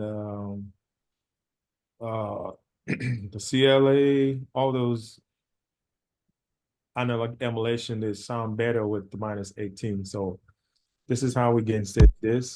We just reduce it by probably -6 or -4. Okay, -7. Let's try -7. Okay, now we're in just around that area. So by the time I turn on this chain, it should get a mix to the target loss, which is -10 dB. I did it earlier for Brian to see, but the reason why we're turning it off is because once I turn it back on now, it's going to take all the CPU, and Zoom is also eating half of my CPU. So, but I need to turn it on for you to just see. So once I hit that, the kick should be hitting -10 right here. So let me do it before, so you see where it's at right now. You see, we're dancing around -22, -23. Once I turn this on, come on.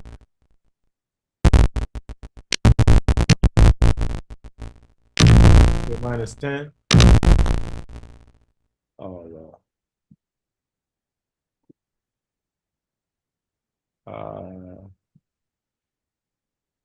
Let me see if I can turn this off.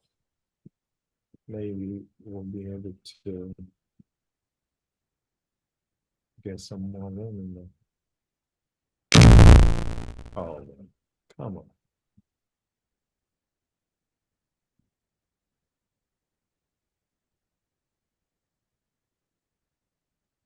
So regardless of the style or the elements in the track, so whether the bass drum is extra boomy, subby, R&B kick, or it's a tight house kick, or any variation, are you saying that those levels will always be the right? Yes, they should get there. But if they're not getting there, there's some few tweak you can do to get there quicker. But this should already be dancing around the -10 target lobes. Yeah.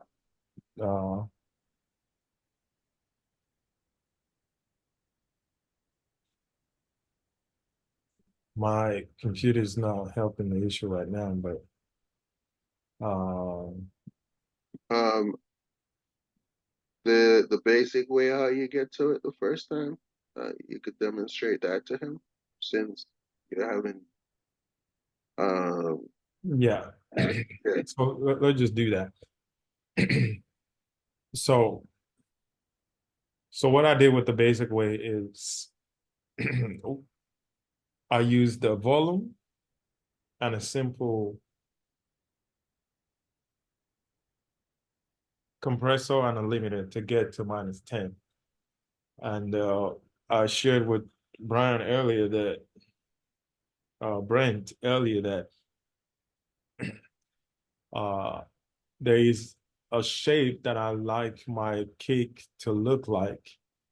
And in the studio wave tracks, I make sure the cake has that shape in there.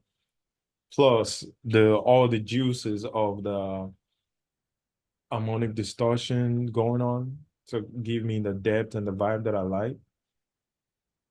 But if we're just doing the simple stock plugin, we can still achieve that shape and the target loudness.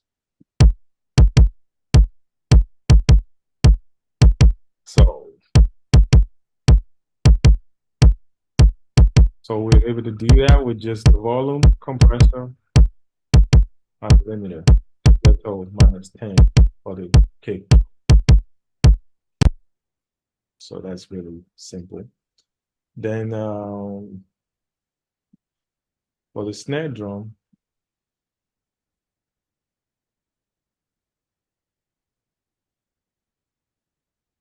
yeah, I think this is the snare drum, right? Is this the snare drum of the bass? Okay, that's the bass. So this is the snare drum. So the snare drum, we just did the exact same thing. We use our volume, compressor, and a limiter. No.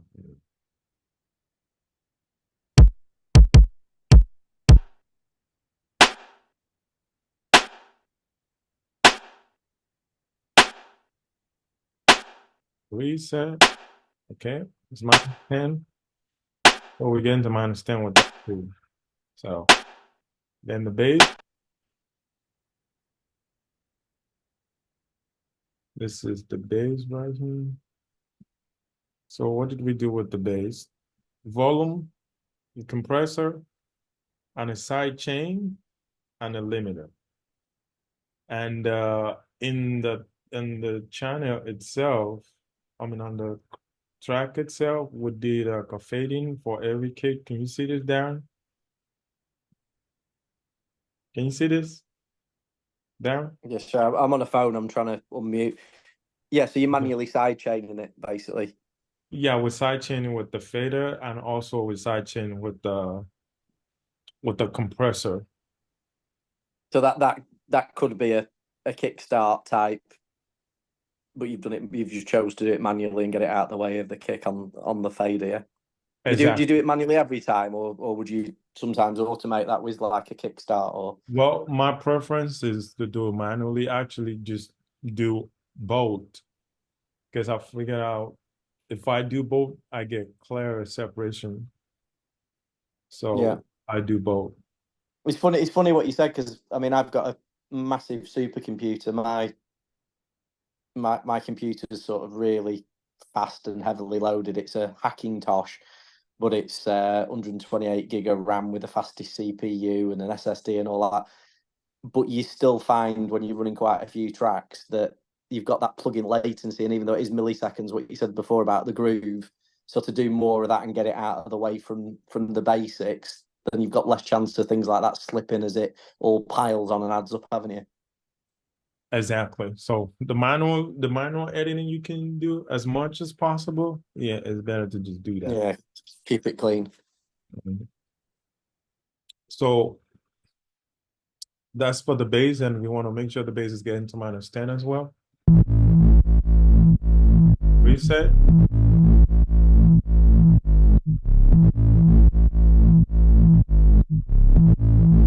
Okay. So if it's not getting to the 10, we can do a makeup volume from the compressor here.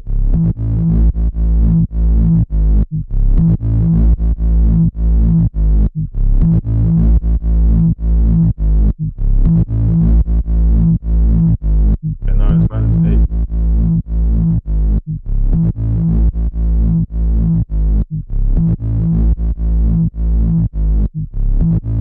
And like I said to Brian earlier, even though our target is -10 loves, you want to still have in mind that after you get to the target loves, then you have to still mix and balance for taste, because most of the time when I'm mixing maybe an R&B, I don't want the bass to be that loud. Or maybe I'm mixing a different genre, I don't want my snare to be -10. Even though the loudness is already there, we can use a volume afterward like this. Just put a volume at the end of the chain and turn it down to the level that you actually want. Or you could just use the fader. I just like to see my fader at 0 sometimes. So I just use like an inside volume tool to turn it down to get the balance that I want. So I don't want you to get a misconception that even though I'm hitting the -10 lofts on every bus, everything stay as -10. No, it does not.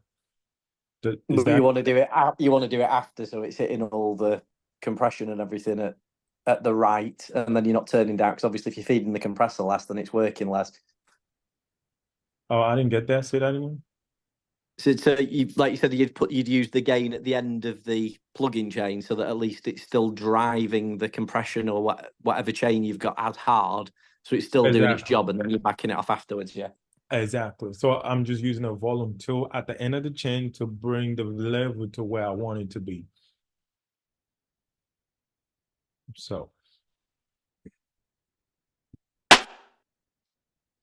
for example, this groove.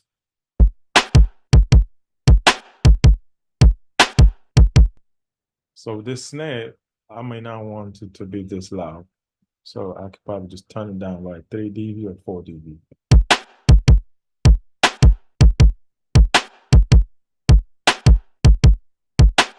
Down with the bass.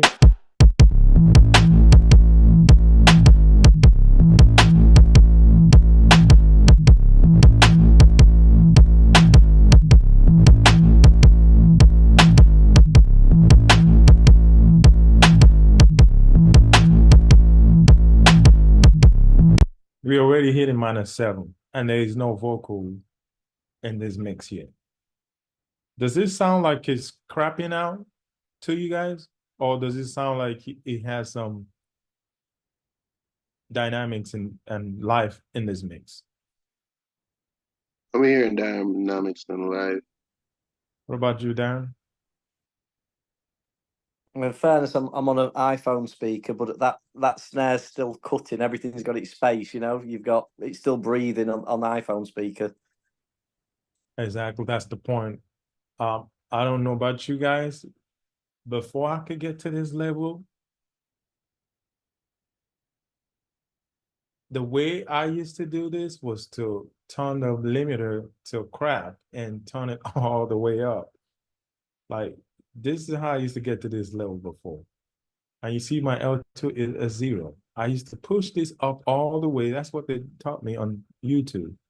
Push it all the way up to get loudness. And what happens? You see all the limiter clapping down, the transient and the attack of your kick and snare. Boom, they gone. And we able to get that with nothing happening at the L2. We was still able to get clean, clear transient going through everything. Because if you look at this, you can still see the transient of the snare on the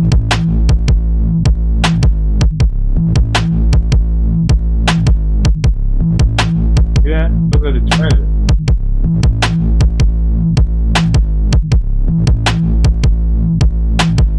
That's -7. -7 is really loud. I hope you guys know that. Like, if I you put know. it in -7 lufs in the club, that speaker is going to be working. So the next thing we did, the last thing we did before you came in was we were trying to see how we can use stock plugins to get to get to create the same thing without using our wave master track. I mean, so this is the one for Clapper. This is all the Clapper stuff I have here. There's Clapper extra, there's Clapper vocal mix track, then Clapper lead vocal. So this is the lead vocal for Clapper.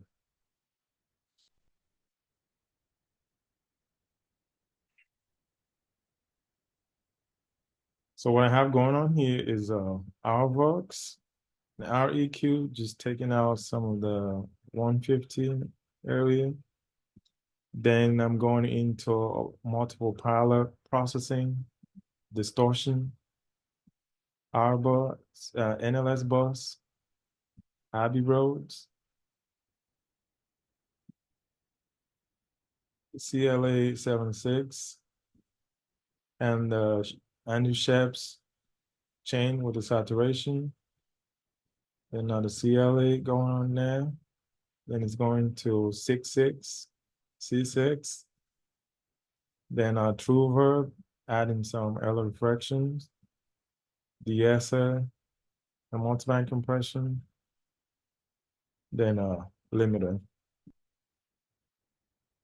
Yeah, but we're not going to use that because of a CPU issue. So we just created this to get us to -10 with volume, EQ, and a bunch of drive. Then I'm not using the saturator. I'm using the compressor, the multiband compression, and the limiter. And boom. One of the closest bones I found what I've been holding on. One of the closest bones I found what I've been holding on. One of the closest bones I found what I've been holding on. And boom, we got to -10 like that. That is crazy. So now let's play all them together. The kick, the bass, and the snare, these are the main element of the music. One of the closest bones I found what I've been holding on. One of the closest bones I found what I've been holding on. One of the closest bones I found what I've been holding on. One of the closest bones I found what I've been holding on. One of the closest bones I found what I've been holding on. That's -6, guys. That is -6 with depth. I mean, there is no depth yet, but with the character of the snare drum, the transient, and everything is still intact. All stock plugins, by the way. That's amazing. Anyway, what you guys think? What's the any question?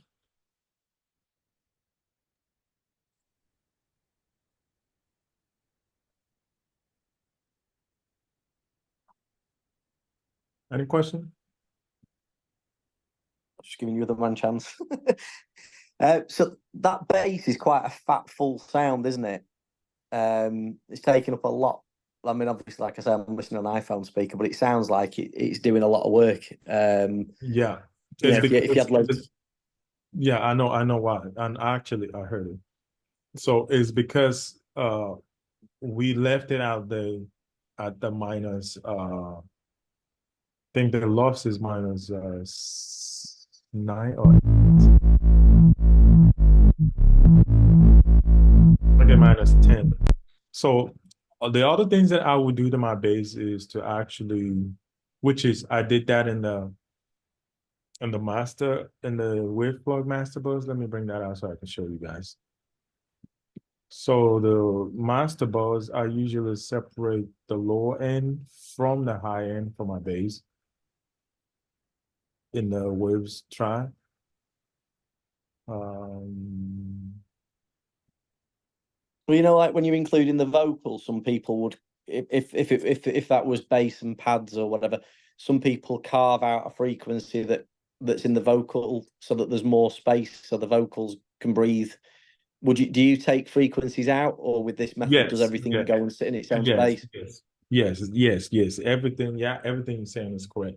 So because this is the beginning stage of just setting up the levels to get to where we're trying to get to. Then after this, the level is set, then we can start doing our creative mixing.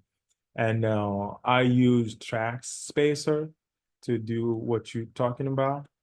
I use track spacer on my music bus and on the bass to give space for the lead vocal. So if I put track spacer in here right now, I put it on the bass and side chain it with the vocal, and I can take out some frequency from the vocals that I want the bass to not have. Oh, this is the way I'll probably go about it. Let's see. Let's see. So I can say what frequency is my bass dominating at. So let me bring out my span. Okay. Look at that. Yeah, those are not frequency that actually be bugging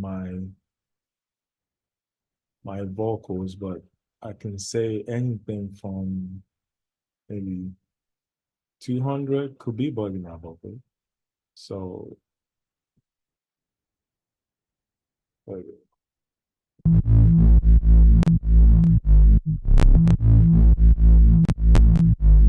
One of the closest bones I found what I've been holding on. One of the closest bones I found what I've been holding on. One of the closest bones I found what I've been holding on. yeah, so that with some volume down on the bass. One of the closest bones I found what I've been holding on. One of the closest bones I found what I've been holding on. One of the closest bones I found what I've been holding on. One of the closest bones I found what I've been holding on. One of the closest bones I found what I've been holding on. One of the closest bones I found what I've been holding on. One of the closest bones I found what I've been holding on. One of the closest bones I found what I've been holding on. One of the closest bones I found what I've been holding on. One of the closest bones I found what I've been holding on. And also the vocals is too loud, and that's when I'm balancing everything. That's not probably not uh the settings that I'm gonna give it. So let me put the kick in the mix. Then I can bring down the vocal to the levels that I like it to be at.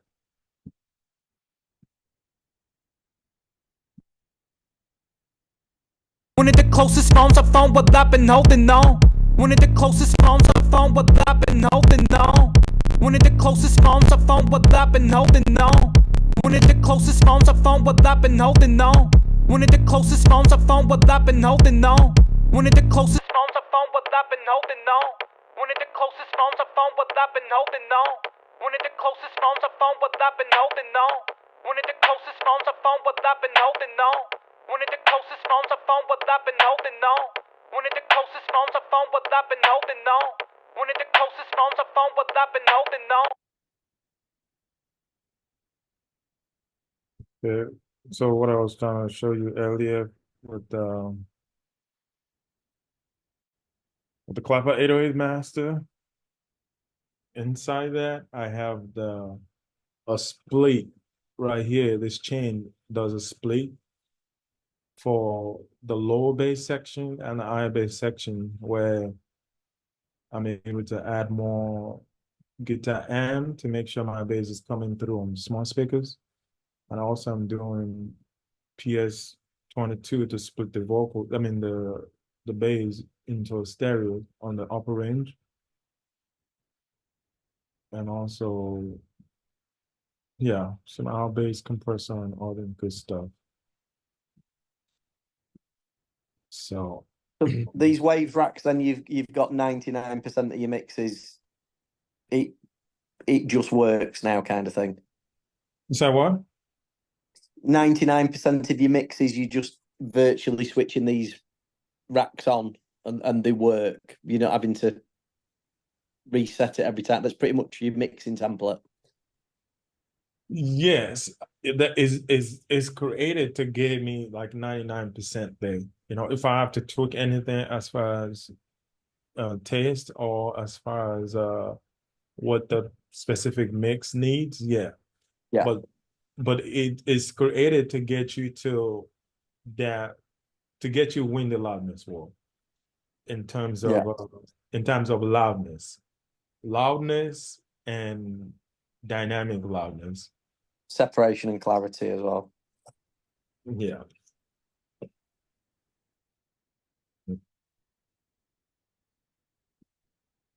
One of the closest phones I found what I've been holding on. One of the closest phones I found what I've been holding on. One of the closest phones I found what I've been. Because the A part of the clapper is the speaker adaptation, and this is how I test it. I put a filter on my master bus with 500 low pass and high pass 3500, or sometimes I do 2500. One of the closest phones I found what I've been holding on. One of the closest phones I. This range, every speaker has this range. So phone, laptop, headphones, every speaker reproduce this range. So what I will make sure is my 4 element, I can hear them clearly inside this filter. So One of the closest phones I found what I've been holding on. so what I'm not hearing enough of is the bass. Oh, okay, I turned this off. Okay, let's put it back on. I turned the stop plugging chains out. One of the closest phones I found what I've been holding on. One of the closest phones I found what I've been holding on. One of the closest phones I found what I've been holding on. One of the closest phones I found what I've been holding on. Okay, Darren, I know you're on the phone. How is the bass on the phone with this filter on? One of the closest phones I found what I've been holding on. One of the closest phones I found what I've been holding on. One of the closest phones I found what I've been holding on. How's the bass over there? You can hear it. It's optional whether you'd want to go slightly louder or not, but it's subjective. I can hear what it's doing. Yeah, if I want to bring it up a little more, what I would do is probably add I can add a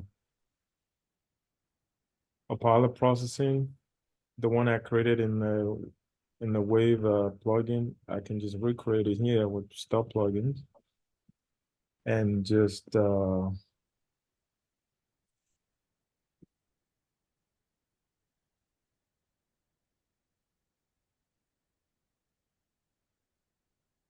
So you're basically emulating like an Oratone, aren't you, of your own kind of thing, making it. yeah. So yeah. One of the closest phones I found what I've been holding on. One of the closest phones I found what I've been holding on. One of the closest phones I found what I've been holding on. One of the closest phones I found what I've been holding on. One of the closest phones I found what I've been holding on. One of the closest phones I found what I've been holding on. One of the closest phones I found what I've been holding on. One of the closest phones I found what I've been holding on. One of the closest phones I found what I've been holding on.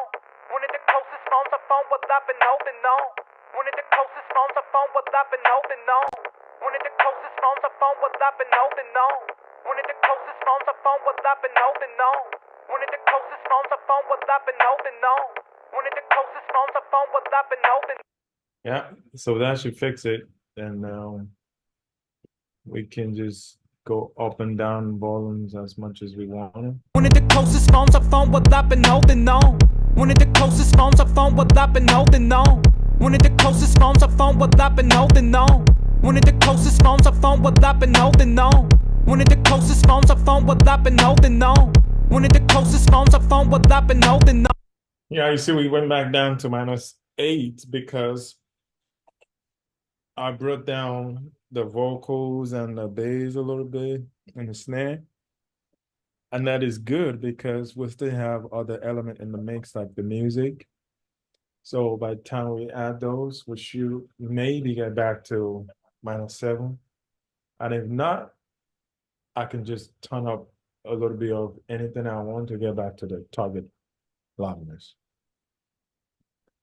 That is the end of the class. Any question before we round off?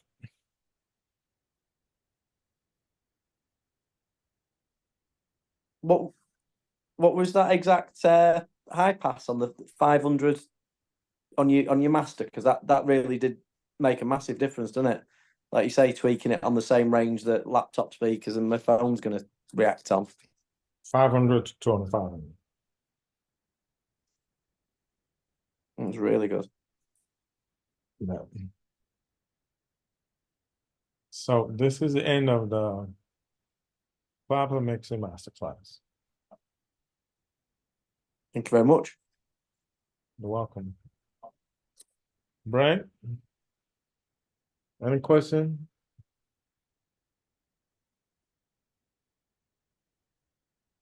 Was going back and forth. I was listening, but I was going back and forth. My grandfather called me. You gotta go to Home Depot. So All I'm right. already put my head wrap on and ready to leave, as you can see. But All right. definitely I was listening while I was getting dressed.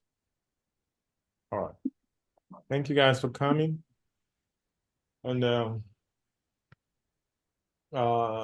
you have I think I shared my number on the screen in case anyone will reach out to me. So let me just take your number off. And I Darren, changed you I should join changed my phone. I Oh, changed my phone, so you know. and we have a WhatsApp group for anyone who wants to join. Darren, if you want to join our WhatsApp group. Brent is in there too. Yeah. Fantastic. Yeah. So you'll be putting those chains on your website soon, will you? Yeah, I'll put them together and upload them. And did you reach out to me on a messenger when I send you the link? Darren? I literally saw on Messenger that you were doing the group, and then I just asked you, was there any more space? And you said, yeah, jump on. That's all we've done on the Messenger. That was a Facebook Messenger? Yeah. Okay. Yeah. Once the preset is done, I'll upload it on there. Fantastic. Thank you. Yeah. I don't know if you guys able to see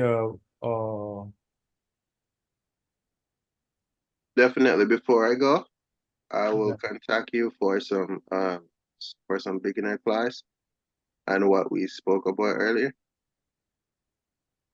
a beginner class. Yeah, about what we spoke about earlier. Yeah, which one? Just the EQing, EQ, compression, saturation, Okay. all the basic skills. This is what I'm saying. I don't think a lot of us have the basic skills. Okay, so you're saying you want me to do a class for the basics? Yeah, I will get with you personally, privately. All right, no problem. But unless you have more than one person who want to learn, so we could come together and do a class on that. But I think your understanding that on these subjects, a lot of us don't have it. So we're having problems with those just basic understanding and using these things to really get whatever we want to get. We have the sun in our head, but we can't bring it out in reality because we can't use it, Yeah. accurately. All right. All right. I will let you know. I'll let you know. I will set something up. Yeah, I contact you and we work with that. I'm not doing anything right now, so definitely I'm free right now. So once construction start or whatever, I'm missing for quite some time. I haven't been doing uh, mixing for quite some time because I'm gone in the morning. So All right. No problem. but I definitely reach out and thank you. Okay. All right, guys. Thank you. Salam.